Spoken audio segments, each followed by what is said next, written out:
Okay, folks, welcome back. This is price action model number 2, short-term trading plan, 50 to 100 pips per trade.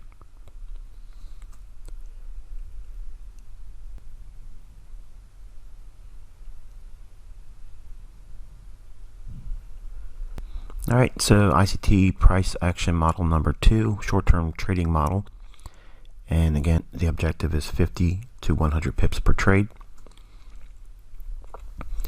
As I warned in the first price action model, majority of the slides you see in the trade plans are going to be repetitive. So please avoid sending me emails. There are differences. You just have to pay attention to the logic that's being submitted in each one. The process, obviously, for every trade plan is we go through a preparation stage, an opportunity discovery, the trade planning, trade execution, and trade management.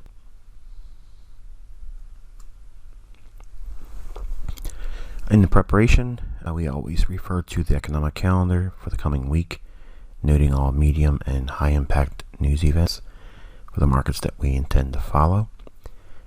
We study the events on the week to come and consider how the current market structure and the calendar events may suggest a specific weekly profile for that week's range. In a simplest way of describing this process, what we're doing is we're looking for a collection out of the weekly templates that I outline that are bullish when we're anticipating the market to go higher. And by comparing the bullish templates with that of the calendar, you can match up what the likely weekly profile is going to be.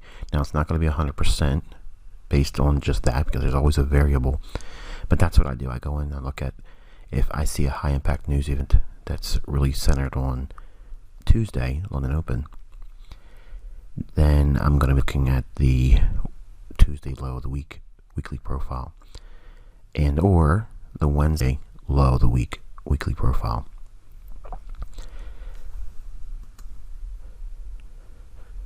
Alright, so we're going to be looking at the preparation. We're going to be determining the IPTA data range for the last 20 days. We do not count Sundays. We note the highest high and the lowest low of the past 20 days. And this is going to be your current dealing range. So if today is whatever date it is, we're going to look back 20 days from today. And whatever that trading day is, that is your 20-day ago look back. We're determining the highest high and the lowest low, and that is our dealing range. Now, you're going to sometimes encounter periods where you may require looking back 40 days or 60 days when you have really no PD arrays to choose from in the last 20 days. In other words, if we've already worked inside of the last 20 days dealing range, both up and down, then you would use the look back of 40 days. And if the same thing, if we have nothing in there, we worked both directions, we go back to 60. If you can't find anything in the 60-day look back that's clear and logical, then you're going to have to choose another market to trade or sit on your hands. Inside this dealing range, we look for the next draw in liquidity. Where is price likely to trade to next? An old high, low, fair value gap, or liquidity pool. We look for a PD array in the direction of the weekly range bias, premium PD arrays when bullish, and discount arrays when bearish. We anticipate price to move to a PD array that would support our weekly bias on a day and economic calendar event found on the economic calendar with the current or next trading week. This is what we're waiting for. Every time we sit down in front of the charts, we have that in mind. We're not looking for something to magically pop up. We're going in looking for something that would fit that narrative. If it doesn't present itself, then we have no trade. Now, this can either be a run on liquidity or a rebalancing of inefficiency in price. Opportunity discovery, identifying the discount arrays under Tuesday's European opening price. inside the 20-day IPTA data range when the bias is bullish. We identify the premium arrays above Tuesday's European Open inside the 20-day IPTA data range when the bias is bearish. We identify the discount arrays under the Wednesday's European opening price inside the 20-day IPTA data range when the bias is bullish. And we identify the premium arrays above the Wednesday's European opening price inside the 20-day IPTA data range when the bias is bearish. Now, what am I stating here? If the signal or setup doesn't form on a Tuesday, we still would consider it on a Wednesday.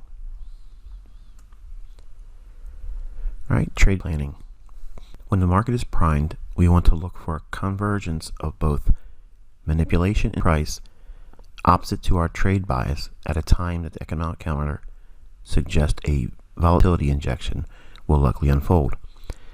What we're looking for is some snappy, sharp price movement that would be in the opposite direction, trading into our predetermined level of entry. Basically a Judas swing. Okay, so we're going through a period of market protraction that's opposed to our trade direction moving in profit. So in other words, we want to see it shoot up when we're looking to go short, and we want to see it shoot down when we go long. We're not chasing price. We will short above the European opening price and buy below the European opening price. When we are bearish, we will frame a short entry when the price has moved up into a 15-minute premium PD array that converges with a standard deviation of no more than 3 standard deviations. Now, the +3 there indicates that if you're using the Asian range, if you're using the central bank dealers range, or if you're using flout, you're only going up 3 standard deviations, nothing higher than that for your entry. During London Open or New York Open, the setup will typically form. The market will likely create a weekly low during the Thursday New York session. For a time filter and targeting purposes, we will anticipate the trade to pan out until that time. When we are bullish, we will frame a long entry when price has moved down into a 15-minute discount PD array that converges with a standard deviation of no more than 3 standard deviations lower. In other words, we would look at nothing lower than 3 Asian range standard deviations projected lower, or 3 central bank dealers range projected lower, or 3 flout levels lower during London Open or New York Open. The market will likely create the weekly high during the Thursday New York session. For time filter and targeting purposes, we will anticipate the trade to pan out until that time. When we are bearish, we will target the sell side liquidity below an old daily low or fair value gap inside the 20-day IPTA data range, converging with a negative or projected lower standard deviation. What am I saying there? If we're short, or if we're getting ready to take a short, what is our targets? We're trying to predict the Thursday or sooner range that would offer 50 to 100 pips. Our target has to be in the form of a discount array if we're bearish, and we're looking for a standard deviation lower that converges both with standard deviation level and the discount array within a 5 pip variance. The immediate or next logical discount array will be the initial objective. There will likely be multiple old daily lows inside the IPTA data range, but we will use the one that frames the potential for at least 50 to 100 pips. When we are bullish, we will target the buy-side liquidity above an old daily high or fair value gap inside of the 20-day IPTA data range, converging with a standard deviation above. In other words, we're looking for a premium standard deviation. The immediate next logical premium array will be the initial objective. There will likely be multiple daily highs inside of the data range, but we will use the one that frames the potential for at least 50 to 100 pips. Trade executions. When we are bullish, we will note the European opening price on Tuesday and filter all longs at or below this price level.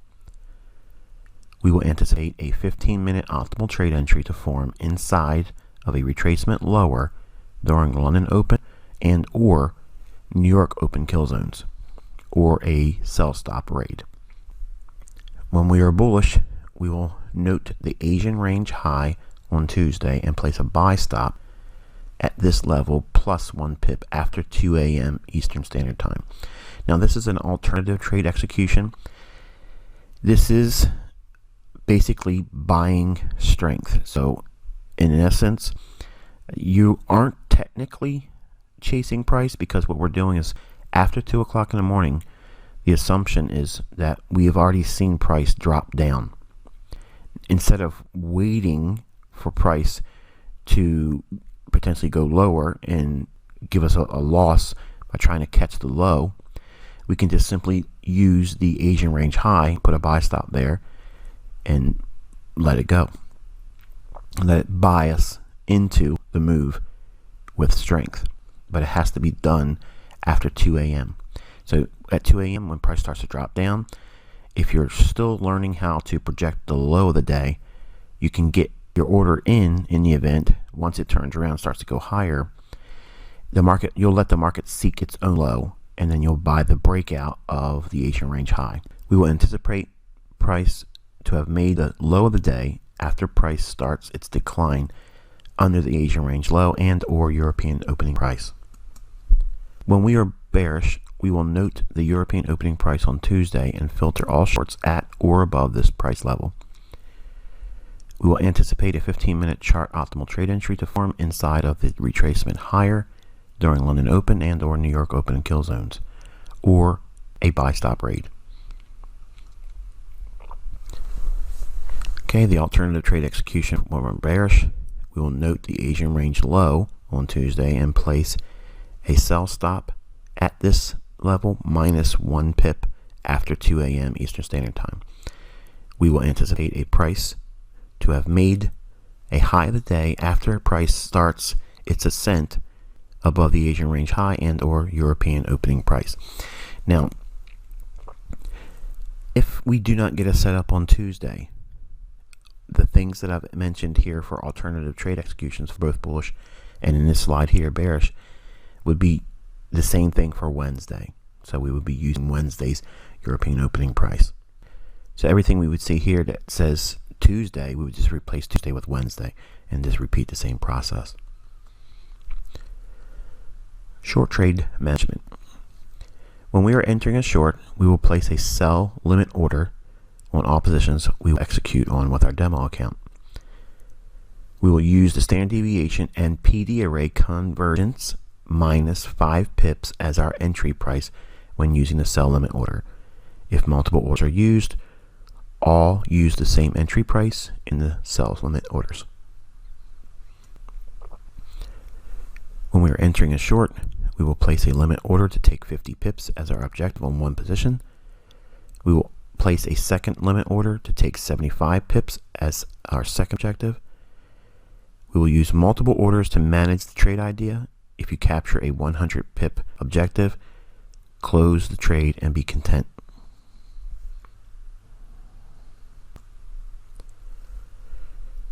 When we are entering a short, we will note the premium array and standard deviation convergence we aim to enter at. We will place our stop loss above this high plus 25 pips. We will not re-enter if the trade stops out. We can monitor it for experience, but no re-entry is taken. One and done. Long trade management.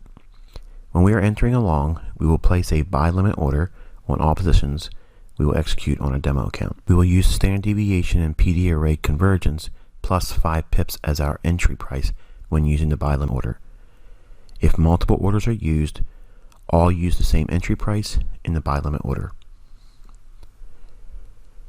When we are entering a long, we will place a limit order to take 50 pips out as our objective on one position. We will place a second limit order to take 75 pips out as our second objective. We'll use multiple orders to manage the trade idea. If you capture a 100 pip objective, collapse the trade, be content. When we are entering along, we will note the discount array and standard deviation conversions we aim to enter at. We will place a stop loss below this low minus 25 pips. We will not re-enter if the trade stops out. We can monitor it for experience, but no re-entry is taken. One and done. When we're in profit 25% of our expected objective, stop loss can be reduced by 25%. When we are in profit 50% of our expected objective, stop loss can be reduced by 50%. When the position is at 75% of the expected profit objective, stop must be at break even or above it. Money management. Position size calculation formula. Now, to determine your position size, it's the account equity times R% divided by stop loss in pips. Now, position size is the amount of leverage your trade assumes. Account equity is the total amount in your trading account. R% is the percentage of risk you're willing to take on per trade. And the difference between the entry price and your stop loss is the number of pips you'll use to divide for the result of the equity times R%. Okay, as an example, account equity, $20,000. Risk per trade, 1.5% or $20,000 times 1.5% equals $300 US. The stop required for the trade, in this case, would be 20 pips. In micro lots, 1K each is 10 cents per pip. 20 pips times 10 cents is $2. And $300 total risk divided by $2 per pip would give us the ability to trade 150 micro lots per trade, or 1.5% of the account equity. Always round down. Okay, same equity size, $20,000, and the risk per trade, 1.5%, or 20,000 times 1.5%, $300. Stop required for this is 20 pips. In mini lots, it's 10K each, or $1 per pip. So our 20 pip stop times $1 per pip, it means $20 is our total risk exposure using 20 pips with $1 per pip leverage. So if our total risk assumption is $300, we're dividing that $20, which would give us 15 mini lots per trade, or 1.5% risk of the account equity. Always run down. In standard lots, 100K each is $10 per pip. So if we have a 20 pip stop loss in expectation, we would have 20 pips at $10 or $200 total risk. So if we had total of $200 per risk divided by $300, we can only do 1.5 standard lots, or 1 lot per trade. Always round down. Mini lots are more flexible. Now, right away, you can see with the model that I've outlined here in the trade plan, we're using a stop loss suggestion of 25 pips. So you would change the stop required to 25 pips, and all of the math here would change. It's not complicated math. It's just you're changing the 20 in this example here to 25, and everything would work out for your math to determine what your exposure would be. If your demo account takes a loss on a trade and it is a full R% that you assumed, drop the R% by 50%, and when the loss is recovered by 50%, you are permitted to return to the maximum R% per trade. If the reduced R% trade assumes a loss, reduce the R% by 50% again until the previous trade loss is recovered by 50%. If you take a series of 5 winning trades in a row, drop your R% by 50%. You are likely to assume a loss eventually, and this will build in equity leveling and reduce the likelihood of a large drawdown. You want a smooth equity curve that slopes or stair steps higher, not a jagged roller coaster with deep declines. Alright, so what you're going to be doing is the same thing you did in model number 1. You're going to be collecting a month or two of sample sets with this trade plan. It's not hard to go through your price action and to see where these price moves have occurred. And if you're unclear about some of the process here, rewatch the lessons on this price action model and the supportive lessons in the core content. I will provide sample sets, but do not rely on mine or wait for mine. Dig into your charts and study what was provided here. Good luck in good trading.